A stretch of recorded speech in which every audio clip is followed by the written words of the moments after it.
आमाच्या विशेष बुलेटिनमध्ये आपलं स्वागत आहे। पाहूया विशेष बातमी। देशातील एलपीजी गॅस संकटाच्या मुद्द्यावरून लोकसभेत मोठा गोंधळ पाहायला मिळाला। प्रश्नोत्तराचा तास सुरू होताच विरोधकांनी सरकारविरोधात जोरदार घोषणाबाजी करत कामकाज ठप्प केले। नाम नरेंद्र, काम सरेंडर, नरेंद्र गायब, सिलेंडर गायब अशा घोषणा देत पंतप्रधान नरेंद्र मोदींवर निशाणा साधण्यात आला। विरोधी पक्षनेते राहुल गांधी यांच्यासह अनेक खासदारांनी निलंबित 8 खासदारांना पुन्हा संसदेत येऊ देण्याची मागणी केली। यावर सभापती ओम बिर्ला यांनी कठोर भूमिका घेत संसदेची प्रतिष्ठा राखण्याचे आवाहन केले। गोंधळामुळे लोकसभेचे कामकाज आधी दुपारी 12 वाजेपर्यंत नंतर 2 वाजेपर्यंत तहकूब करण्यात आले।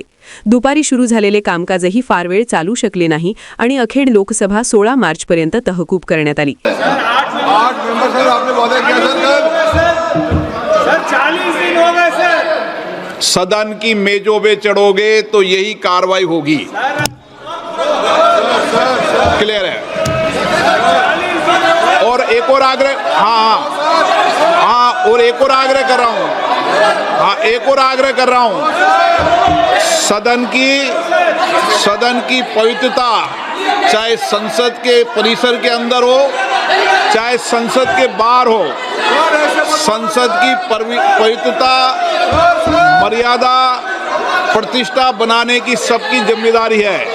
और जिस तरीके का आचरण व्यवहार आप कर रहे हैं, सदन की पवित्रता को समाप्त कर रहे हैं। दरम्यान विरोधी पक्षांच्या खासदारांनी संसदेच्या परिसरात पोस्टर्स दाखवत एलपीजी संकटाचा निषेध केला।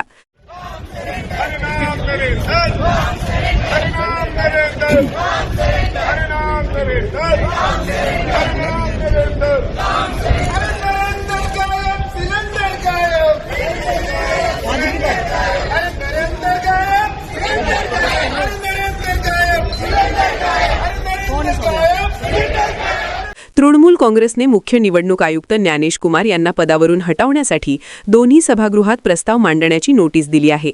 यावर प्रतिक्रिया देताना अर्थमंत्री निर्मला सीतारामन यांनी सांगितले की परदेशातील घडामोडींमुळे काही अडचणी निर्माण झाल्या आहेत, मात्र पंतप्रधान नरेंद्र मोदी यांच्या नेतृत्वाखाली सरकार परिस्थिती हाताळण्यासाठी आवश्यक निधी आणि तयारी करत आहे।